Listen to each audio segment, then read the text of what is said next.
Ya'ni jufti halol inson uchun mana shunday Allohning bergan bir in'omi.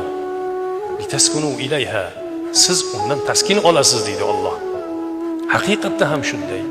Inson o'zi yakka yashasinchi, xotinidek yonida bir mehriboni, doimiy birga bo'ladigani bo'lmasin, uni hayoti nima bo'ladi? Juda og'ir masala. Va ja'ala baynakum mawaddatan va rahma. Va mana shu ikkingizni o'rtangizga mehr muhabbatni solib qo'yishlik ham meni qudrat belgimdan deydi Alloh. Payg'ambarimiz alayhissalom marhamat qiladilar. Ya'ni Xadicha onamizni eslab u kishini maqtardilar. Aytadilarki, inni qad ruziqtu hubbaha. Menga uni sevish nasib qildi deb payg'ambarimiz alayhissalom Xadicha onamizni shunday derdilar.